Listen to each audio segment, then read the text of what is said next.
All systems go. Cleared for takeoff.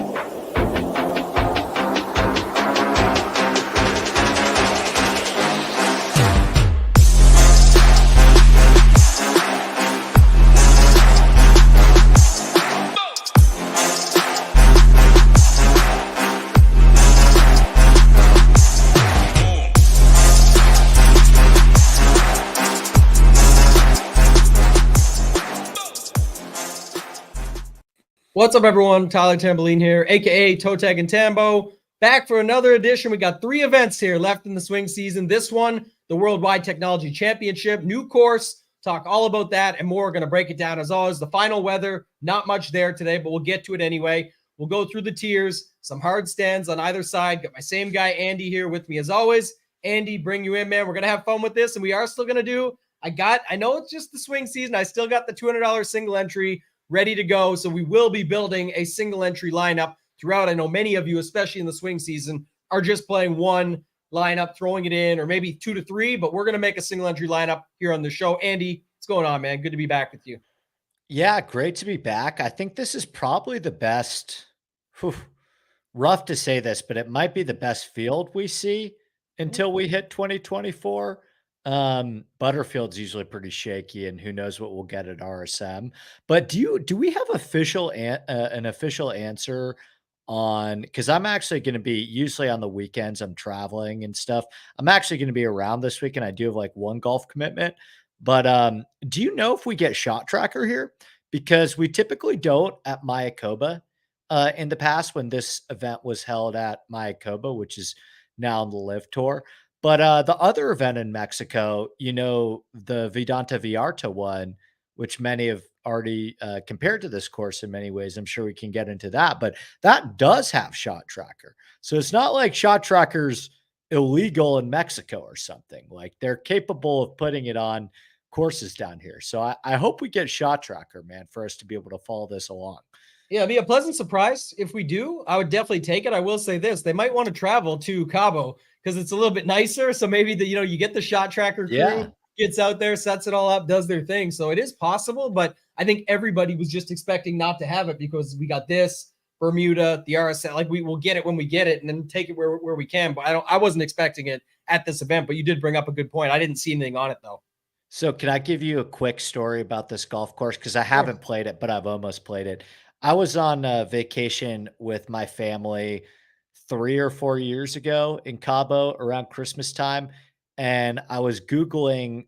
Generally, when I go on vacation with my immediate family, I'm the only one in my immediate family that plays golf. So they just like hang by the beach all day, and I go and play golf alone with strangers, usually if we're at a place that has golf nearby. So I was looking up golf courses in Cabo, and I come across Diamante Dunes, which is has a nice Davis Love course. It has El Cardinal, the host course that we're going to be at this week. And it's advertised as this semi-private resort community where you're basically allowed to play if you own property there. I called them up and I said, hey, I'm not a homeowner in your community, but would you be interested in letting me on your golf course if I'm interested in buying? Which I was not. So so they say, I'm like, cause you imagine like you can do a tour, right? If I'm actually going to buy the home, I want to check out how good their golf course is. So I went in and he said, yeah, if you're interested in buying, you can do that. But we're going to set up a whole lunch and you're going to do a whole day tour of the property. And we're going to show you all these different houses. And I said, okay, but like, do I actually get to play golf? And they said, yeah, but like, please let me host you for lunch and all these things. So I asked my mom, like, do you think like we could do this? Maybe you could come along with me for the tour and it'll make it look like we're very serious about buying. And she's like, you are crazy. Just play another public golf course in Mexico. I'm not wasting half my day talking to resort managers at Diamante Dunes. So end of the story. I never ended up getting to play El Cardinal. You probably can get on if you have a serious interest in buying a home in Los Cabos, which As a 23-year-old, I did not at the time, but excited to at least get to see it on TV a couple years later. Man, I have a Cabo golf story as well. And it's kind of funny that you brought that up, but this is crazy. I forget what it's called now because I'm not a huge golfer, but I was down there and we were staying at the resort. It was like it's a half Jack Nicklaus. I think it's 9 holes Jack Nicklaus, 9 holes Arnold Palmer. There's this course. Yeah, like Kivera maybe. Yeah, it's something like that. And there's an incredible hole. You go way up high and they let you hit like a few balls because it's not like a lot of people are playing this course. And it came with, I think we stayed at the Dreams. It was just my wife and I. We went away for a little anniversary thing this year that we went. And I went and played it by myself. There was nobody for me to go out. So like you go out as a single. I'm like, all right. Yeah. So I'm like hitting these incredible shots. I'm having fun with all this stuff, taking some amazing pictures. Anyway, long story short, the back nine, I get paired up with this crew. These guys are phenomenal. It's 2 older retired dudes. They're so good. It's ridiculous. They're playing 1,000 a hole. And then like what the game is that they're playing, like it's literally nothing to them. And you can tell. I'm like, guys, I suck. Like you do not want me. They're like, no, who cares, man? It's Cabo. Like you're down here on vacation. Just enjoy it. There's this huge bunker on one of the holes too that I was in. They're like, try hitting it out. There was no chance. After like 4 hacks, I picked it up. Fun time, good guys. Long story short, the pictures were immaculate. I go back. I'm sweating so much. I go back. I see my wife in the pool. She's met this other couple. I go and get in the pool, order a drink, don't think nothing of it. They're like, oh, how was golf? I'm like, oh, it was phenomenal. Let me show you the pictures.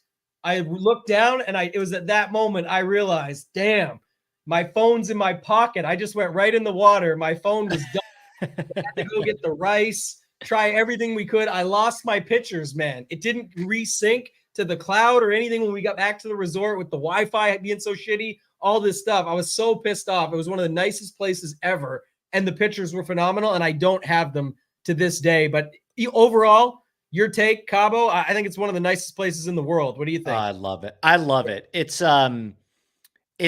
got something for everyone, right? Yeah. Like you mentioned, you went there on like a romantic anniversary trip. Like you're catering to all different needs, right? Like it's a very versatile vacation spot, right? Like sometimes me and my girlfriend will like argue, like, does this have enough for me?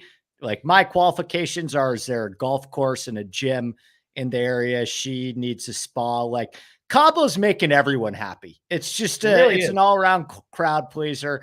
And I think you got golf, you got the beaches, great food actually too. There's some wonderful restaurants down there. So I think I would not call this a good field, but I would, use this to transition us into talking about like, there's some interesting names up top. Like I'm pretty excited to see Cameron Young's debut and Ludwig just continue to try and pound these smaller field fall swing events. Like it's very rare that we get a player of Ludwig's caliber and talent play every week in the fall swing. So I don't know how many more experiences we're going to have of that. So I guess we got to enjoy it. Yeah. Like I said, the other thing about down there, beautiful weather. And that's the good transition. That's the segue, my friend. There is no crazy weather to talk about. We always say we'll talk about it off the top just in case, but it's literally 79 to 81 degrees all day from start to finish, like no wind whatsoever. Was there anything though that you would take away from weather in general or just playing in that weather down there? Anything else you wanted to add from a weather perspective? Just that if your projections on this course was for it to be easy, double down on that and then some. I mean, these are like immaculate, perfect scoring conditions. I stated in all the previews I've done already. Didn't get to talk about it on the podcast this week because I was doing a little travel, but in the article I wrote for Rick Run Good, it's like wind is the greatest defense of this golf course. Like people get confused. Like length makes a golf course difficult. Like length does not make a golf course difficult. Like this course is as long as TPC Creek Ranch, right? It's got to be wind. It's got to be firm and fast conditions. And I don't think we're seeing a thing in the forecast. So no. I don't love to do the winning score thing, but if you're asking me, Tambo, I would think you probably got to get to 25 here. Which should feel pretty comfortable. We can talk about too, because when we go through it, I think that matters. Like some of these guys can go really low, and talking about from a fantasy perspective, playing DFS this week, there's still some really, really good contest tournaments, prizes up top over on DraftKings. And then you look at it at some of these guys outscoring their finishing position and whatnot with a couple nuclear type rounds where they just go super low. It's a resort course that you can just crush. So, I mean, at the end of the day, like you said, especially with no wins, we're going to see that. I was interested before we hop into the first tier, what your take was, because you said sort of, the narratives that are out there. What's your feel on this course? I always call it a grand scheme overview with every slate or sport that I'm talking about. What is your grand scheme overview of how you think this is going to play, or how you hear others talking about how they think it's going to play? So I think the first natural thought that came to my mind when I was doing some research on this course and breaking it down was that this is a pretty stark departure in its ethos from what we've seen at the Mayakoba, right? Like the Mayakoba is a golf course that is very narrow off the tee. It has these fairways that are surrounded completely on both sides by mangroves. It's actually a golf course that very much emphasizes accuracy off the tee, kind of can take driver out of your hands, and there's a lot of wedges on this course.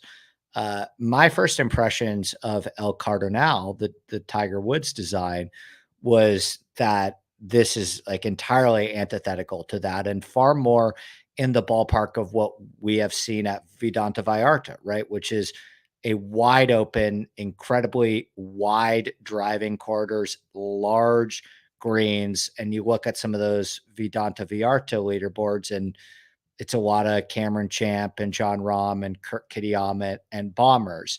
The one thing that I would say is that sometimes a narrative will take hold in the industry and the pendulum will swing too far in the other direction. I don't even know if I'm interested to get your take, but I don't even know if a week when there's such little content that's even possible of happening, or the reverse, that's even accentuated further. Like people have one podcast to listen to. They hear that one podcast say bombers and it's just all right, this is what we're rolling with. We got nothing else. But I would just be careful of the pendulum swinging too far in the bomber direction. The thing about long courses, right, is that yes, power off the tee puts you in a more advantageous position, but it's really long iron play that is going to be far more critical than how far you drive the ball. Everybody's going to hit the fairway here. They're 60-yard wide fairways, right? And so some of these guys, yeah, is it advantageous for you to have 160 yards in as opposed to 200 yards in? Certainly, right? But when everyone hits the fairway on a golf course, what happens is the emphasis falls squarely on the second shot. And that is the case at this golf course with such massively wide driving corridors. So I will say this, Tambo, I'm playing some bombers. Do not get me wrong. I think power off the tee is going to be massively helpful here, but there are some lower owned shorter guys that are actually good long iron players, despite not having a ton of length off the tee. And I think there's some opportunity there as well.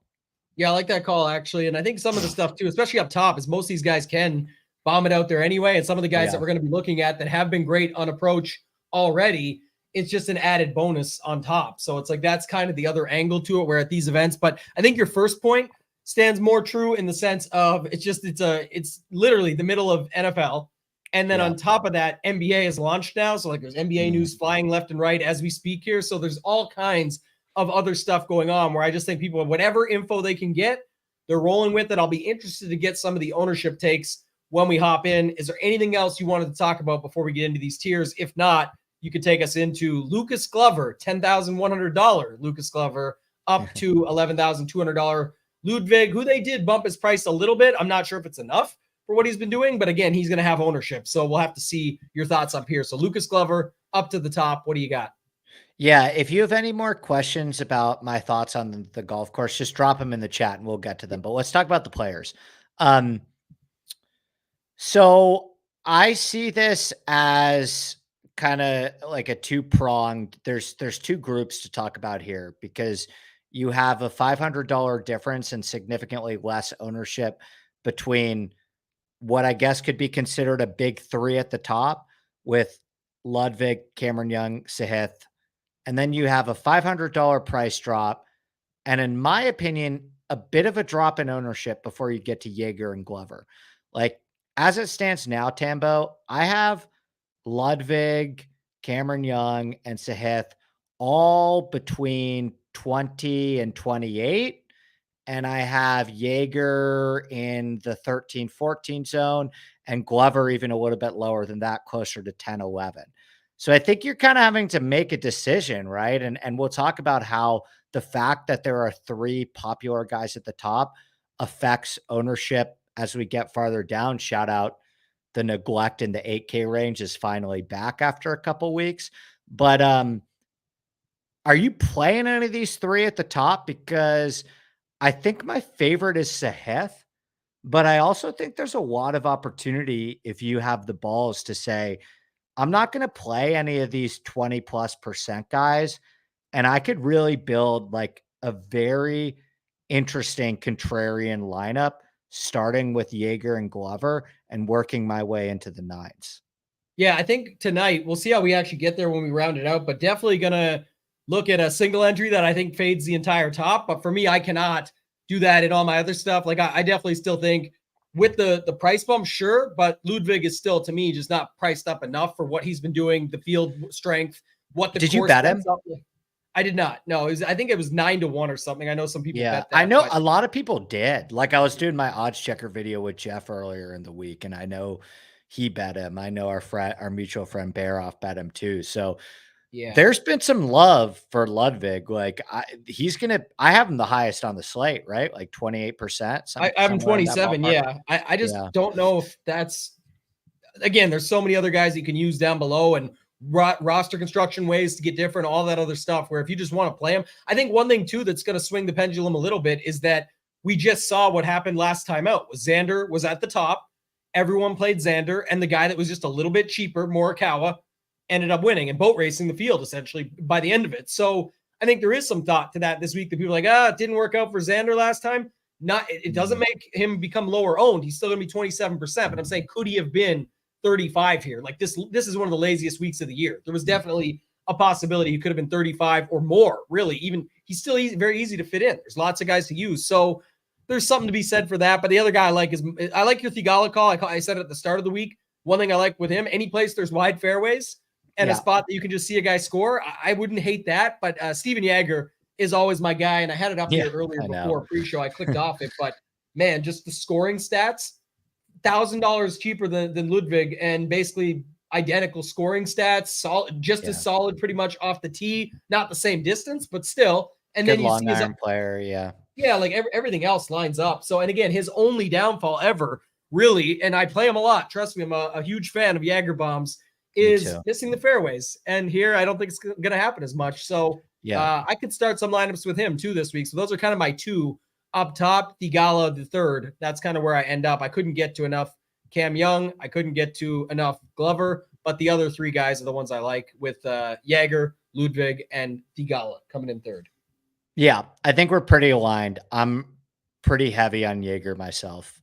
He's number 1 in my model, which he's been kind of a mainstay in the top 5 to 10 this season. My numbers continue to indicate that like he's on the precipice of something pretty great. I wrote about him as like, this is a guy who I feel confident is going to win in 2023. I bet him this week too at 28-1. So I hope that comes to fruition a little bit earlier than the new year.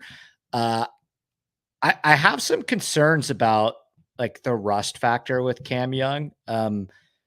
He has not played a golf tournament since the BMW Championship. And I think if you have an opportunity to play guys like Ludwig and Sahith that not only have been playing this fall swing, but have been playing really well this fall swing. Sahith obviously has the win, and Ludwig's been great at the Shriners and at the Sanderson Farms as well. Like I worry a little bit about Ludwig is here to earn full status on the PGA Tour, it feels like, and Cameron Young is here more so here to shake the rust off, although both of their skill set profile works here really well.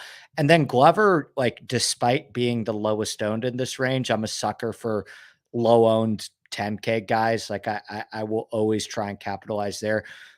I think there's enough opportunities in the 9s where I'm pretty comfortable passing on Glover at 10-1. Like I saw in the chat, just 10K for Glover is a tough pill to swallow for me. Like personally, and we'll get to him, and maybe this can transition us into the 9s.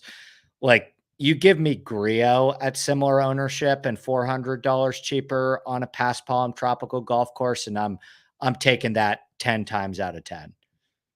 Yeah, I do. I literally will just drop down in the 9K range in most cases, but I always build a little bit of like Glover. There's a couple guys that when they're in the field together, like Glover, Lanto Griffin, some of these guys that I'll just put them all in the same lineup as like a whatever. So I don't want to not say that, but I'll just say for them, my guys up top are the three that I talk about. I just can't see it. And I really do like this next range. So that's why I said tonight, if we end up in this chat building a single entry lineup that just has 9K guys in it, I'm actually very interested in that because I think some of the stuff you said up top. The other thing though, the thing on Cam Young, the only thing that scares me, not the Morikawa just did it to Xander the same way, number 2 beats number 1 in a field that we just saw it, but what if Cam Young does your Tony Finau thing that you always talk about? Like everyone's always like, oh, Tony Finau sucks. He only goes to these shitty events and then takes over and wins them. And that's just, and you're like, yeah, maybe that's called optimizing your schedule to get the job done. Cam Young needs a win. He needs a win. He sure does.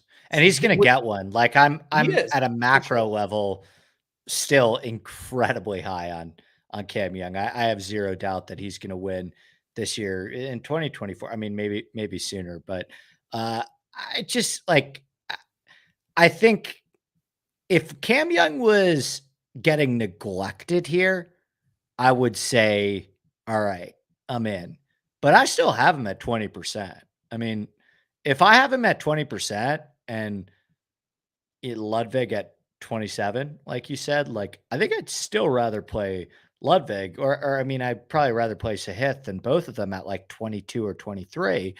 But Cam Young, I'm going to need a bit more of a sweetener on the ownership discount. And correct me if I'm wrong, but I still have him at 20. Do you think it's possible that goes in a different direction as, I mean, we're already at 7 p.m. essentially on the East Coast, but could you see a scenario where Ludwig comes in higher than expected and Cam Young comes in lower? Because I could see that for sure. That's where it would be, because we got to remember Thigala always gets the ownership no matter what. I know you already had him in that range of like 22, 23 by the sounds of it, because you listed those 3, 20 to 28. You've got Cam Young around the 20, I'm assuming, and you've got Ludwig at the 28, right? Where do you have Sahith right now? Right in the middle, like 23, 24. Yeah, we have the same type of ownership projections here that we're looking at. So I'm with you on that. And I think that is possible. What you said, like you could see the 30-18 thing happen. Yeah, I agree. I agree with that, by the way. It's definitely possible. So I guess if you wanted to get some leverage off of those guys, by all means, hop on Cam Young. There is something to be said for that. I just, like I said, stuck with the guys above, below, and I still like Jagger no matter what, too. So I'm going with him. Let's move on. Let's go to this 9K range. Before we do, this is a good question from Hank Hill. Says, if you only have a couple hours a week for research, how would you spend it? I'm curious what you would say to this. A couple hours a week to research golf, maybe like this time of the year when there's only, there's NFL going on, there's NBA, there's family life, there's friends, kids, things like that. What's your thoughts on that? How would you spend a couple hours?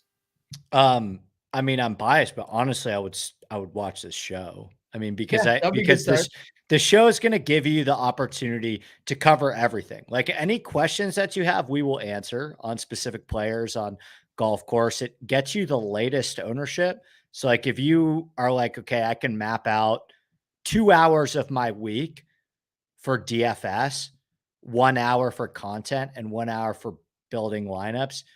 Don't waste your content hour on like Monday, right? Like you want to get the most updated version of ownership, weather, all of that. So I would say this show, I don't know how many hours you have, Hank.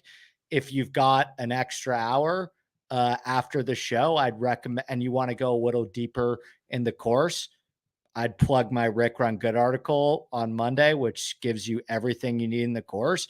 And I would also say, like, just, you don't even have to be super active, but like your tidbits aren't around until the regular season. They'll be back for golf. Once football ends is when I bring them back. I pretty much wrap up everything like the review show and the tidbits for football around week 17, because it just gets too crazy after that. And then basically golf starts. So after, I think Sony Open is when I brought them back last year. I would genuinely say, Tambo, and I'm I'd love to get your take too. But like, if you only have like 2 hours to put into DFS, I would watch like a 1 hour last minute show like this.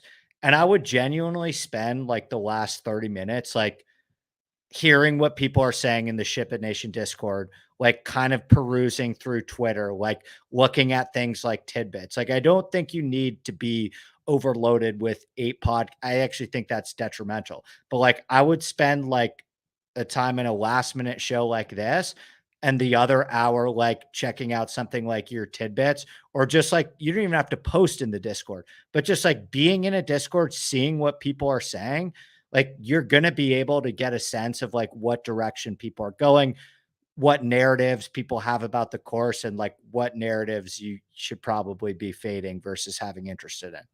Yeah, and Big R Colts fan said it too. You got 2 hours right here. You got us, and then right after, our guy Degenerate 75 is on. To Andy's point, though, the key thing is the biggest factor is late in the week. If you only have a couple hours, carve them out at the end of the week, because for DFS especially, there's going to be so much that can happen. Weather, edges, and angles, those matter huge. You can make a difference with that. Ownership changing, getting steamed, guys moving up or down. That doesn't happen till we don't get that stuff till late Wednesday night, when we can have a sense where the projections are pushing, what that looks like when I build an optimal lineup on SHIPIT Nation. What's the projections pushing? Well, I can put more ownership to that. Andy and I then discuss it and go, yeah, that looks like that's getting steamed too. James comes on after on his channel over there, Degenerate75. You can check that. But to Andy's point, rickrungood.com, use promo code Andy. Definitely check that out. Lots of good stuff over there, and stats and numbers and things like that you can actually be on a separate window while this is up on your laptop or your phone or whatever, checking that out. And then anything on Twitter that you can find. I definitely think just putting all that stuff together is definitely a good idea. Hopefully we can help you guys out with that stuff throughout the season, though. We'll get into more as the regular season comes back around. We got a couple more shows after this to round it out for the Bermuda and the RSM. Let's go to this 9K range, though, Andy. Let's keep it moving. We got Luke List at the bottom, up to your favorite guy, Bo Hostler, at the top, $9,900. What are you doing here in this range?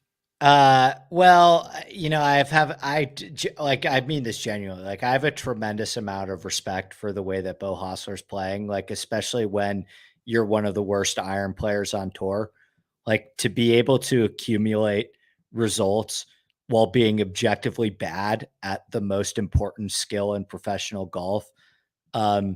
It's, you know, it's like a quarterback winning games without being able to throw downfield. I don't really know how he does it, and I'm certainly not going to buy in at his highest stock price. But it has gone from like, I'm not familiar with your game, Bo, to I can at least respect your game, although you're not for me. I like Griot a lot this week. Like I don't know if I'm ready to have him be my definitive entry into our single entry Tambo, but I am very much this week. I've been a little scared off by the Akshay ownership, and I have Luke List really high as well. So I'm curious if you think I'm off on that, because it doesn't really make a ton of sense to me in my head why List is so high. But I am in the Griot. Spawn was incredibly good to us at the Zozo. I'm going to stick on that one. I'm in the Griot Dietrich Spawn zone for me this week. What about you? You're mute. I think my mic's cutting in and out, so I'll double check it, because I didn't mute it before that, so it's weird. But if it does happen again, just let me know, because I'm watching two screens. But Griot Dietrich Spawn, I'm in on Spawn, definitely. I'm in on Griot, definitely. And then the other guy I guess I had a little love for until his ownership just got huge was Luke List at the bottom. Why is that? Like, why do you think that is with List? He's not that cheap. Like, I know that he just won and it's a bomber's course, but this is the type of one where it feels like an overcorrection with the bomber narrative, in my opinion, if you're looking for like concrete examples of what I'm talking about, because that's a lot. Yeah. I think what it is too, if you go to like Fantasy National or something like that, like you look at the last 50 rounds for Luke List, he's top 10 in almost every category except for fairways gained. What's the common theme this week, which we've already talked about with some others. So you kind of have to be fair and say, if I'm going to say that for this guy, it's kind of the same for this. Well, he doesn't, your worry with him is hitting those fairways. And here, maybe it's not so much. And then you go look, top 10 off the tee, top 10 on approach, top 10 birdies or better, top 10 on par 4 scoring, like a lot of different things that you can find where he would still fit what other people are talking about. That's at least why I think he's getting more steam as the week goes on, because I've got him pushing almost 20%. I'll say 17, 18, somewhere in that range. And what do you have, Akshay? 13. I'm a little. I think you're a little low on him. Yeah, he I could think definitely get some love too. For sure. He's been a popular bet. He's just a well-liked golfer in the DFS community to begin with. Yeah. And he's a good course fit who's performed well on past Palm. I wouldn't be shocked if Akshay gets to the high teens. What do you have Spawn at right now? 13. Okay. That's where I'm probably off. I got Spawn closer to 15. I feel like people always play Spawn too. So, which I like Spawn, but I'm just saying that I will. And what do you have Dumpy Bow at? I have Dumpy Bow at 15. I'm at 17. I think people like to play. He's been playing really good. So I guess amazing. Yeah. Amazing. I could agree with you on the Akshay thing, but I guess maybe what do you have Svensson at then? 13. And I have him at 14. We're close. They're all in that zone. Yeah. They're all, it's a hodgepodge in the mid to low teens with all those guys. But I mean, I think the low owned guys to put a bow on the nines is like, if you're looking for significant leverage in this range, it's Dietrich and it's Kirk. And I prefer Dietrich on this golf course. Dietrich is like I think you're getting a lot of what people want in Luke List in Dietrich at half the ownership. I would just throw that out there. If you're looking for a cheaper bomber, I think you can get a lot of that in Dietrich. Should we talk about the eights? We should, but should we start our lineup with Dietrich? I just like what you said about that, because he's underneath. We're not playing the top. He's underneath Hostler, and it's what you said. But you're paying up for probability, like in the sense of he does cost $600 more than Luke List, but you're getting Luke List without the ownership for just $600. We can find $600. I also think that Griot Dietrich is a unique start.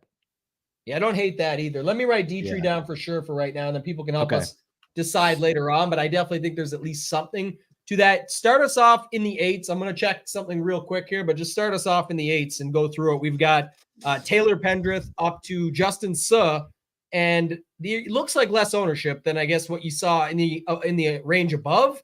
At the top for sure, and then we'll get to the sevens down below. So 8K range. I think there's some interesting opportunities here. I think the fact that there are a couple more higher priced options at the top in terms of like popularity, guys are really going to the Ludwigs and even the Cameron Youngs and the Sahiths. What that usually does is that can create a gap in the eights, because sometimes you're jamming one or two of those guys in and then going all the way down to the sevens, or you have one of those guys and even a high 9K guy, and that kind of leaves the eights feeling a bit neglected just in terms of construction. I think there are a lot of great options here. Like the guys that I referenced earlier at the beginning of the show in terms of players that do not hit the ball extremely far off the tee, but I actually still think could have a ton of success on this golf course are Kuchar and Hubbard.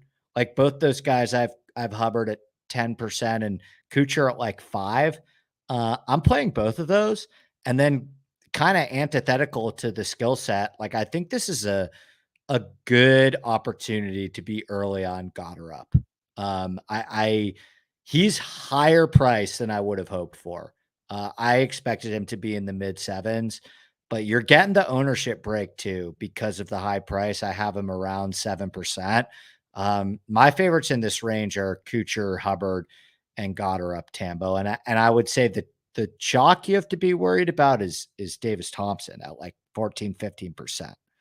Yeah, he's the other chalk piece that I like on this slate. It's annoying because, like you said, the ownership that comes with it. But what was I looking at here earlier? I had it up, so I'm trying to bounce around, do too many things just to see it here. But 35th, 16th, 30th in his last three, and then 22nd even before that when you go back to the end of the season. So, again, my thing is more about the pricing factor. Like he's 8,300. It's the average price. The issue is the ownership. I think, again, for the single entry here, I love Hubbard. I love Gotterup. I like both those two plays just because of the idea that you can get you get someone like I know we weren't saying the bomber narrative either, but like Gotterup, people would have wanted him huge at 7,500. You have to pay for it. but it's probably worth paying for. So you got to look at that perspective. So at 8,200, don't hate using him, especially in something like that. I love the Hubbard call. Hubbard is one that stands out to me. And then what was your thoughts on, who was it down here? There was one more guy too. Pendrith? No, Putnam, because if you got to be, I mean, like, just again, at these types of events, you got to be able to find a putter. And I know it's not just like the joke because it's in his name, but besides these last couple events where that's the only miscuts you really see in his arsenal, he just makes putts everywhere that he goes, and all of his other stats on approach have been solid still. So he was the other guy I was interested in. Thought he would have been coming in higher owned. He's only coming in at like 7 or 8%. I'm seeing. I have him even lower for what it's worth. I have him closer to 5. Yeah, I don't think this is a natural course fit for Putnam. He's not the best long iron player, and he certainly doesn't have a ton of pop off the tee. But you mentioned he's one of the best putters in this entire field. He actually does have like a pretty sneaky okay resume on past Palm courses already. So I think like the biggest argument I would have for Putnam is, you're getting a very low owned option. I prefer Kuchar, and I actually think this is a guy that I normally dislike, Tambo. But I think this is a pretty interesting spot for Justin Suh too, who I have at like 6%. I had him higher owned, but I don't really, care about his ownership because again, 8,900, whatever happens. But I think I would lean Kuchar still, even though I like the other guys more. I'm just talking about between those two. Kuchar over Suh for you? I think so, yeah. But Putnam again, over, I know you're playing the old guy Kuchar. and all that, but go ahead. Putnam over Kuchar, though. I got Putnam over Kuchar, and the savings is $600. There's where I could find my $600 if I needed it. The other thing about Putnam, 2 things. Been really good on approach. If you go back the last 5 tournaments, that's only back to the Wyndham. 5 tournaments since the Wyndham included. So, I mean, that's pretty solid. Gaining on approach at 4 out of 5. 5th in the field on approach over the last 50 rounds, if you want to go further. And then you go back to the majors. He came like top 40, top 50 at the Open and what was the other? PGA Championship. And then he also had like a top 25 at the Memorial. And I'm not trying to do these aren't course fits. These are more just saying strength of fields. I always look at that, where this guy's been playing in tougher fields and still coming through for us at 8,100 and low ownership. I don't hate having him in the pool as well. But again, I like the idea of Goddard. I like the scoring ability from Hubbard looks really good to me. I'm fine with whatever his ownership comes in at, because it's not going to be that. It's going to be what, 10 to 12, something like that. I'm at 10. Yeah, there you go. So, I mean, that's more than fine. Just get different wherever else. It's not even like he's owned. It's not even worth talking about at that point. So yeah, I like those guys. I wrote down Hubbard and Goddard up here, and we'll see where we land. But that would be the other guy that I want to write down on the list was Hubbard. I had Goddard up written down with Dietrich. Sorry. So anybody else in the 8Ks you want to talk about? Pendrith? No, I'm okay on Pendrith. Again, like I think this is a similar thing that I talked about. Not that the gap is the same between Dietrich and List and the 9s, but I think that you can get, because I have Pendrith at 12 and Goddard up at 7.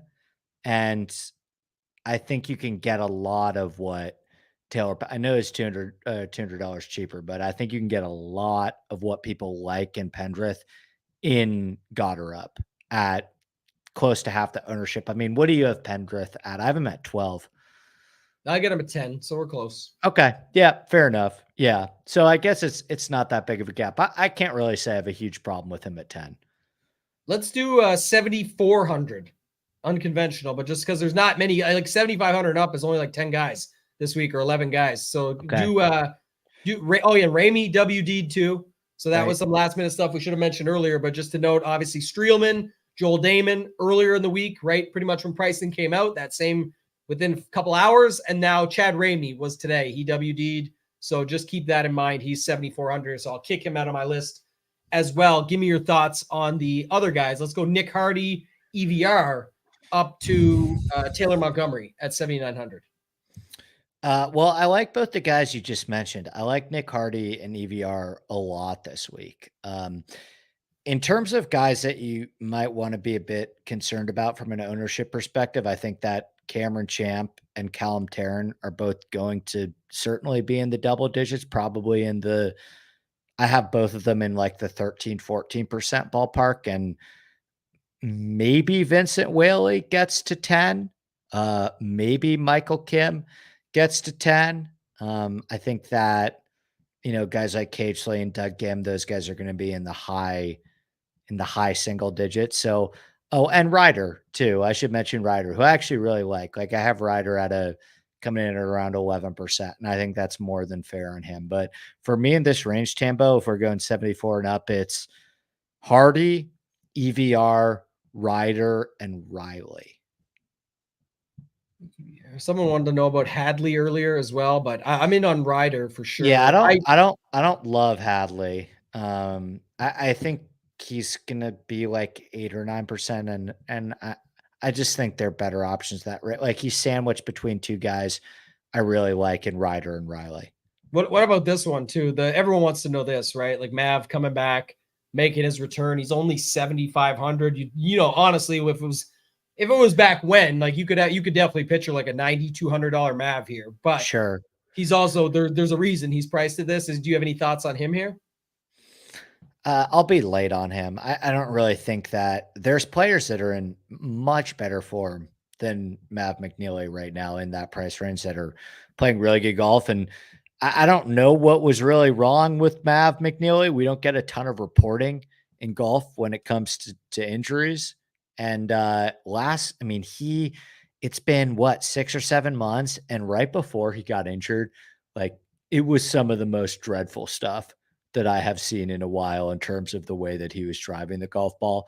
So I feel pretty comfortable sitting this one out, monitoring it, like seeing what he looks like. I do love me some Matt McNeely when he's in good form, but I don't see any reason to take that risk this week. Do you?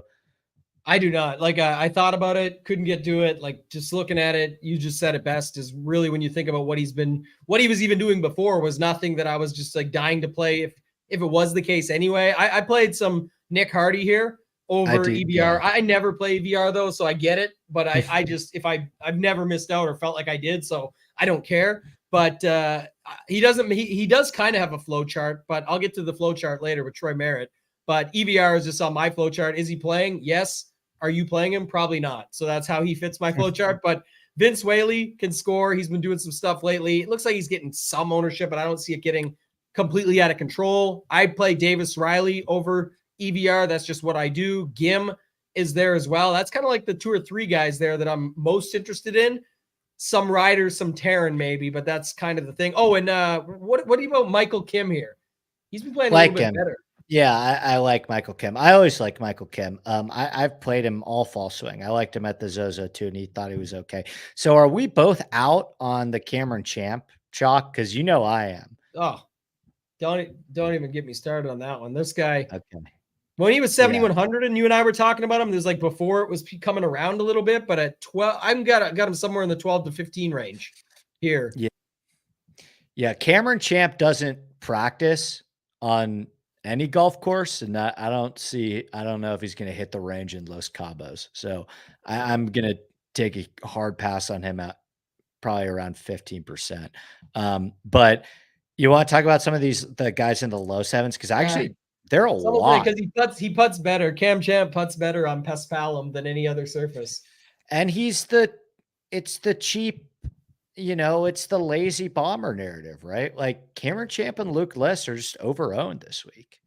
I think that's what people are going with. The definition of donkey talk. You'll get that on the next show, but yes. I agree, Sean. Like I just think that those are 2 examples of guys that are completely over-owned based on a narrative that has taken hold of the industry. And I agree with it in a vacuum. Don't get me wrong. Like power's advantageous at this golf course more than other PGA Tour courses. But when everybody hops on the same thing, that's when you have the opportunity to go the other way and capitalize on guys that are way overinflated. So that's an easy pass for me on Cameron Champ. But there are a ton of guys in the low sevens that I'm a huge fan of. Both the guys that What was that? Peg Junk mentioned? I'm playing. Like, I love me some Quest, and I'm in on Lashley as well too.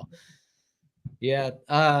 Yeah, that's a good call. That's what I was laughing as soon as I saw the word Quest. I knew you were going to bring it up. Oh, We've yeah, already of had this course. conversation multiple other shows. So He's good. Yeah. I mean, and he does everything that Cameron Champ does. Like he bombs the ball off the tee. He's a good putter. Really good long iron player. So I will say that there are some new visitors to Quest Island this week. Like, I'm used to playing him at 4 or 5%. I have him at like 8 or 9, which is a bit discerning, but I'm honored. I take it as a compliment.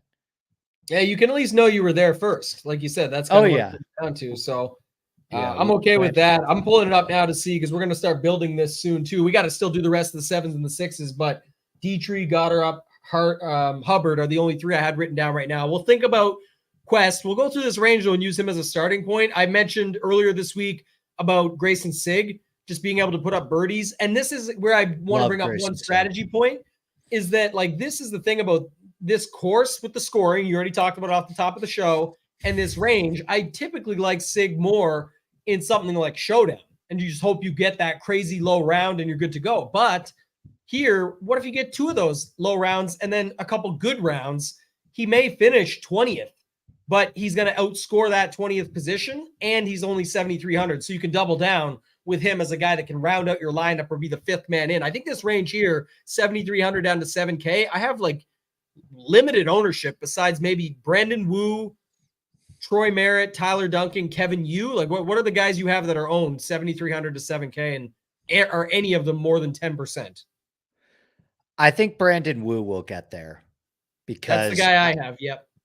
And I really like him. Like, I'm actually going to play him, which is rare for me because I don't play guys in the double digits and the low 7s too often. But I just think the Vedanta Vallarta comp is another one that people are running with. And I agree. I put that one out into the universe as well. So he's got a 2nd and 3rd at Vedanta Vallarta. So I think that's probably the prominent, and I think he's got some other good finishes at Puerto Rico and Corrales as well. So I think that's the prominent reason why Brandon Wu is getting some love. I bet him at 80 to 1. Like, I certainly understand it. So I'll be there on him. Yeah, I don't mind that. Who are some of the other guys in this range that you like? Then I guess I'll save mine, but you go ahead first. Do 7,000 to 7,300. You talked about Quest. You talked about Lashley. You mentioned Wu. You're cool with Sigg. I mean, this is a range that you can just sprinkle a bunch of dudes because no one's got ownership. This is where you round out your lineups with 2 or 3 guys, and you're fine to get away with it. So what are some of the other guys in this range that you like? Ekro, Harry Hall, Will Gordon. I think that Harry Hall has actually been really good on these slower past Palm courses as well. Don't think you're going to have to worry a ton about his ownership, but he's been playing pretty good golf. Like, he's back-to-back top finishes in his last back-to-back top 30 finishes in his last 2 starts. Will Gordon, again, I think just another opportunity to capitalize on these discounted bombers. Like, some of the bombers seem to be getting a ton of love and others seem to be getting a bit neglected. So I think Gordon at a flat 7K, 4%. I think he's a wonderful option this week. So yeah, Gordon, Hall, Lashley, Quest. Like, I've got to, there's some good names down here. There's a lot of solid options in the low 7s. And I have one guy that I'm playing in the 6s, essentially. I'm just not really going down there, but I'm also fading the very top of the board. So I'm more balanced this week. Yeah, more balance for you. That definitely makes more sense. I was trying to look it up too. Someone mentioned it on a different show. I saw it was Matty Schmid. Yeah, shout out my friend. I know my friend Kyle likes him a bunch. I've never really tested the Schmid waters. Can't say I'm familiar with your game. Kind of interesting. 20th He at the hits the 3M ball Open. a long way. Let's see what some of my number. I can pull up what. Yeah, get some stuff on him because someone brought him up. I think because of the Shriners and the 3M, he got top 20 and top 26. So I mean, those are decent finishes, and I'm sure scoring wise too at those events you're going to see scoring. So he can pop based on that level. 7,200. I didn't have a lot of love for him until I saw that. My guy was Troy Merritt. The flow chart is back in existence. Is Troy Merritt playing? Yes. Is he cheap? Yes. 7,200. Is there going to be birdies and scoring? Yes. Do we play him? Yes. So I got to play some Merritt this week based on that. Tyler Duncan was another guy that fit there for me. I'm back and forth on you versus Gordon. Kevin Yu, that is not you on Gordon, but Kevin Yu versus Gordon. But both can make birdies in bunches. Looks like an ownership discount on Gordon. So I like. You went mute, my friend. Yeah, this is my mic. I don't know what it is. I'm going to fix it for the next show. But I was saying Kevin Yu and Gordon, torn in between them. I like Gordon more with you. It looks like an ownership discount as well. I always play a little bit of Lipsky. So he's there. And then I don't know if you heard the first part, but I mentioned that, like the Troy Merritt stuff, Tyler Duncan, and with you on some of the others. So this is where I'll be sprinkling more. And that's why I don't mind taking those stands up top and just getting what you get. Yeah, I did a little dive into Matty Schmidt. I'm totally fine with that one. I certainly understand the love. He hits the ball a long ways, putting pretty well right now as well. Like he's just a generally good overall putter, and he's playing some really good golf right now, both off the tee and on approach. So I have no problem with Schmidt. And then, yeah, I mean, if you're, I would definitely go in the direction of Gordon. I'm pretty high on him as well this week. But I mean, how many guys do you have in the sixes? Not very many. So Yeah, who's your one guy that you said you were going to say? Carson Young. Well, I'll say 1.5 because I've got some Kevin Roy interest as well. I always do. Just his irons always leave me wanting more because he's proven to us time and again that he really can't do anything on a golf course outside of hitting an iron shot. I mean, if you put Kevin Roy's irons with Bo Hossler, and he just might be the best golfer in the world.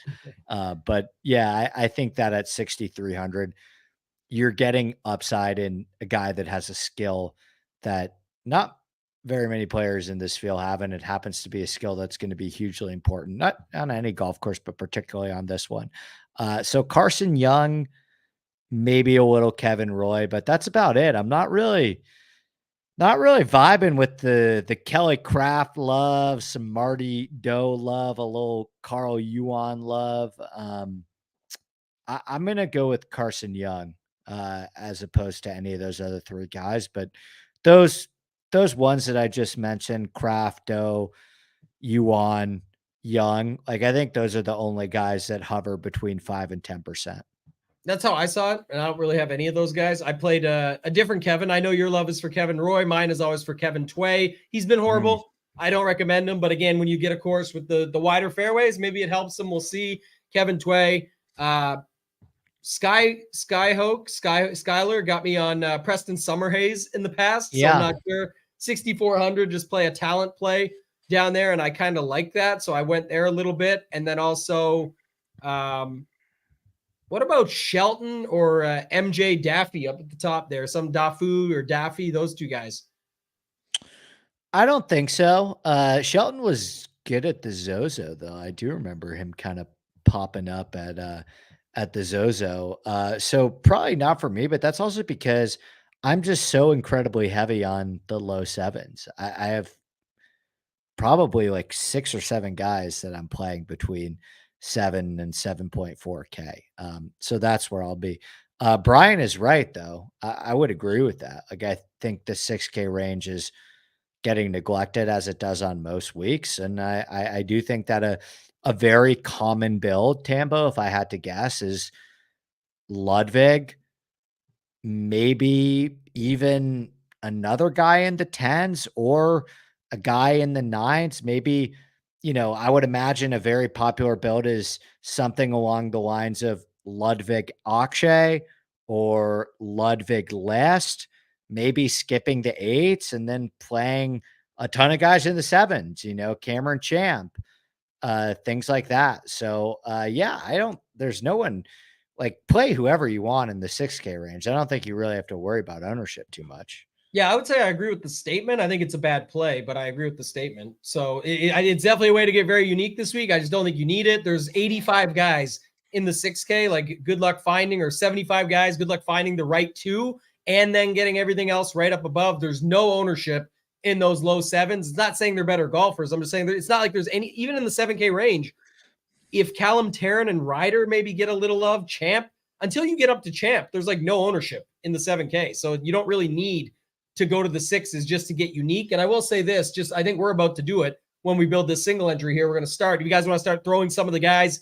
you heard us mention that you want us to use in the single entry, chuck those into the chat right now and we'll get to it. But the optimal that we've got has Ludwig up top with 2 8Ks and 3 7s. So tells you that. Again, the sevens, you can go wherever you want. There's also, I said 75 guys down there, but in this range, there's plenty enough to get different. There's 32 guys now with the Ramey WD, it looks like, so, or 33. So you can definitely still get different there, but I definitely think how we're about to go about this, I have even more interest in either multiple, like at least 2 9K guys, whether we get to 3 or something else like that. I think that's the way to go here, is to 2 9K guys. Yeah, throw players that you want us to put it in the chat. I think are the only ones that we are definites on. Are we doing the Dietrich thing? I think so. I think what we need to do, and we have to decide because we let the chat sort of get 4 in there eventually, unless it goes on too long. But I think for us, we had Dietrich, Gotterup, and Hubbard. How much does that leave us? Oh, you're saying should we choose one between Gotterup and Hubbard? I think we're fine to use both. Let's just see what this does. That leaves us an average of 7,900 for 3 spots. What about Quest? I like all the 3 options that were given to us already. Gim, Quest, and Harry Hall. I like all those guys. Probably Quest and Hall the most, but every single one of those guys. Griot, Thompson, Quest. Yes. Big yes on Griot, big yes on Quest. I'm a little bit more lukewarm on Thompson. I think we're leaving Thompson out of this, and we're going Gotterup and Hubbard. At least Gotterup. What do you think about putting Quest and Hall in and like playing Sahith? Could we do that? Well, if you go Quest Hall, you get to Akshay with the current lineup. I completely screwed up that math.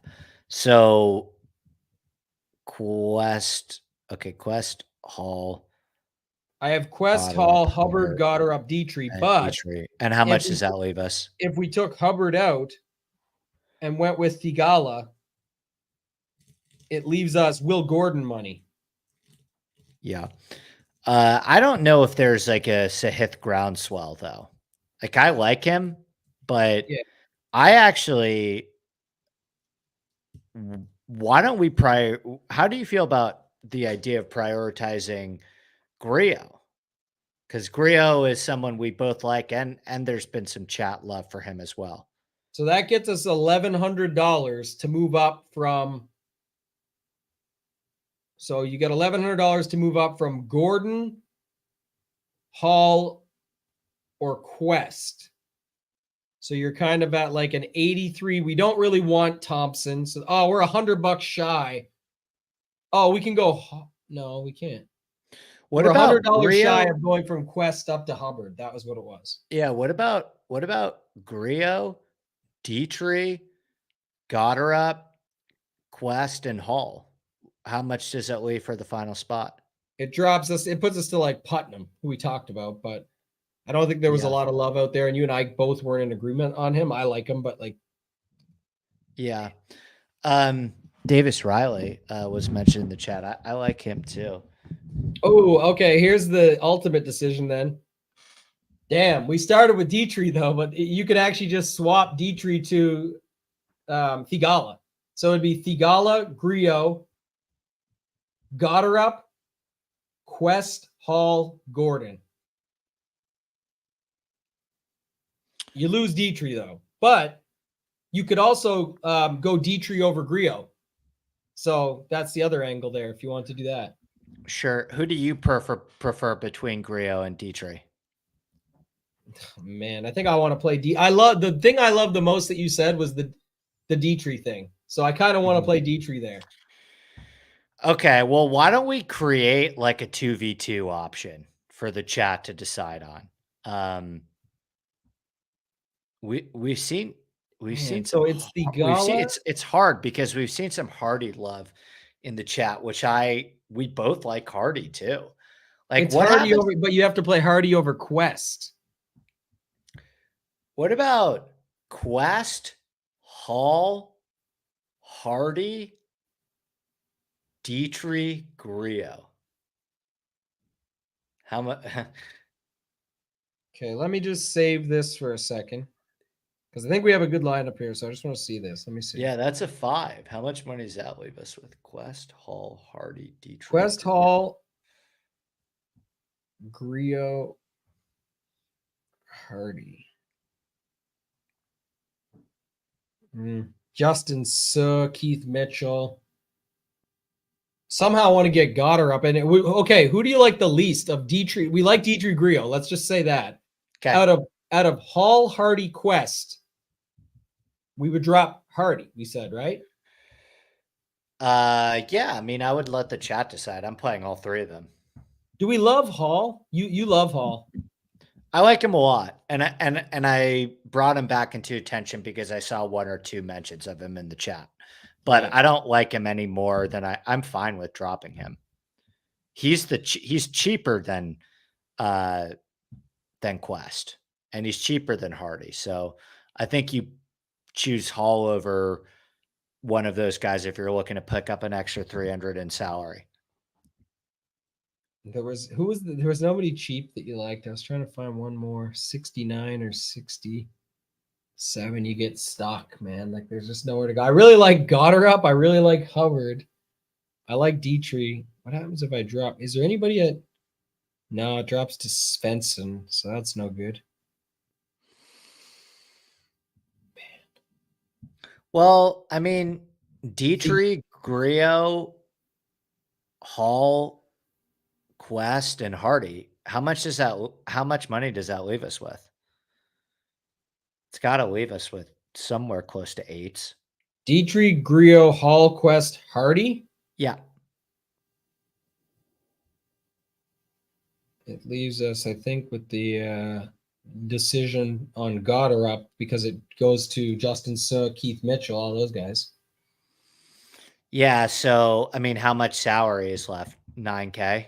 Oh, 8,900. Yeah. Yeah. So, I mean, we could play Hubbard and leave 400 on the table, or we could go up. There's been some. Why don't we play Hubbard and make a decision on Quest or Hardy in exchange for Riley? Man, we're so close.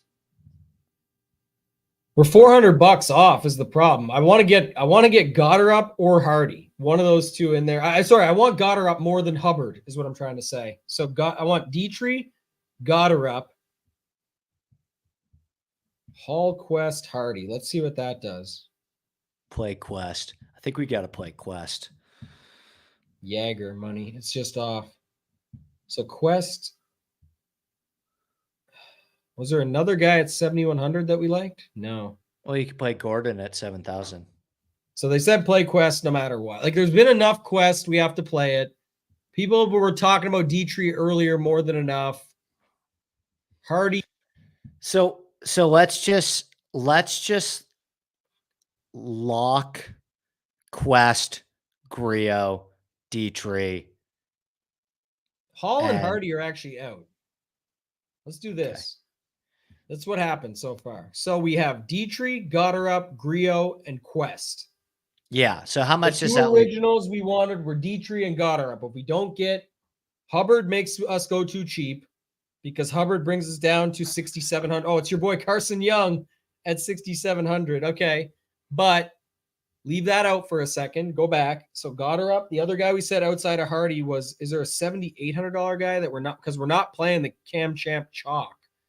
Lee, Gim. You could play Gim or Riley. Okay, so Riley. And that leaves us 7,500 for Nick Hardy. That's our lineup. Let's do that. All right. So it is Grillo, Dietrich, Goddard. And the crazy part is like every chalk spot we leave off because it's like we have 8,300 left. I have so much respect for the Gim love. Matthew just going back to the Gim well. Honestly, I prefer Riley to Gim, but if he feels strongly that Gim's our guy, the blood's on your hands. But Oh, man. I do want to be democratic here. I prefer Riley. I like Gim. Do you prefer Riley to Gim? Oh, God. So close. We gotta go, but tell us why, Matthew. He's got Gim up on Fantasy National right now. That's why. Just look at the stats, man. It's been insane. Besides the last 2 missed cuts, it was like a 17th, 27th, 26th, 33rd, 15th, 12th, 19th, 27th. Stats through the roof. And then Riley's not far behind him, though. That's the thing. Halloween time, he says. That was yesterday. I don't know, man. It's between those two. I think that's where we'll end it. You can play. We had more people talking about Riley, I think, but no one's been as excited about single entry Gim. So I think we have to play Gim. Let's play Gim. For our guy, Matt. Matthew, tag us on Twitter or something if you see this stuff. By the way, now I found out what it's called. It's XFK Twitter. That's the new thing. Even Elon said it on the Joe Rogan show. So when people are wondering, do you call it X or do you call it Twitter? Andy, where do you lie in this battle? I still call it Twitter. Did you watch the interview? The not fully yet. No, not fully. He's so weird. I mean, yeah, I'm like 30 minutes in. I don't know if I'm gonna end up finishing it, but yeah, they don't like talk about anything that I would have expected. It's not an interview. They just shoot the shit. And I actually sometimes love podcasts that are like that, where it's super casual and the two guys are just, you kind of feel like you're dropped into a conversation with guys at a bar. But I actually wish that he like actually pressed him on questions, because he's one of the one guys where I'd actually love to hear him answer some things. And they're just like talking about like pizza and MMA. And it's like, yeah, why don't you ask him why he fucking bought Twitter, dude? Like, that's kind of interesting. He does. That's where that comes from. He does talk about that later on. Good. Okay. All right. I probably haven't gotten to it yet. You haven't got to it. That's where that line comes from. And that's what he says. He goes, X FK Twitter. He said it's so serious, stone cold though. I tweeted it out earlier and said, this is, we've solved the mystery. The mystery is solved.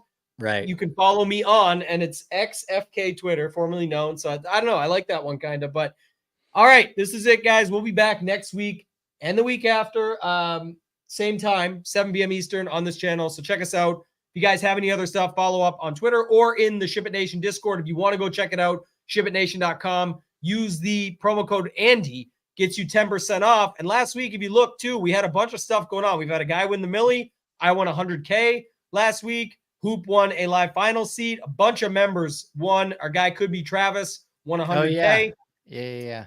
This guy turned $18 into 80K. Football's just been crazy. Latte Larry, $200 into 9K. Wally Boa won the single entry on FanDuel for 5K. This is the same guy that won the third twice for 80K, 100K. This guy turned 600 into 28K. Like, there's just a ton of members crushing 3K into 22K. So just a lot of good things going on, my friend. Jeez, unbelievable. Hopefully we can keep the good vibes going. You know, we got a lot of football and NBA scores, so let's ship something big in golf this week. I'm feeling it. That'd be good. And yes, in single entry, this is what we're doing. Andy talked about taking a balanced approach. I like it with them. In my main stuff too, I've got, Ludwig in there. I've got Steven Jaeger with more balanced approach with Jaeger, where we were almost up to Thigala here. So you can do whatever you like with it. This is how we're attacking the single entries this week. This is how we're setting it up on our end. This is a $200 entry with 10K up top. Whatever we win, we put 5% back out to the public. So, 25% back out to the public. So if I win first in this tournament, there will be a $2,500 contest that will involve some of the people that were here in this chat. We'll go from there when it happens. Let's get there first and get the job done. And in the Discord too, Andy, NFL betting. Forgot to mention that. All of your NFL bets on fire last week and just this season so far, but another big week for you. Talk about that real quick. Yeah, it's been wild. I put a lot of time into the NFL. When you bet is really important. That's why I would recommend the Discord, because I post exactly when I bet, and the lines usually move in my favor I'll make a lot of picks on Sunday night because I'm pretty good at predicting where those lines are going to go. So yeah, we've hit that 65% threshold already. Come hop in. Yeah. Like that's the only place where I'm posting my NFL picks. Any info you want on NFL, answering questions, props, over-unders, whatever, that is the place for all of my NFL stuff. And we're just absolutely murdering it this year again. So a lot of good games this week. So join in now because I have like a pretty big card this week in the NFL. So we'd love to have you. Did excellent. Check us out, guys. If not, come back here next week. Another free show, 7 p.m. Eastern. Check out our guy, Degenerate75. He's up now live. For Andy, for myself, ToeTagginTambo. Let's ship it.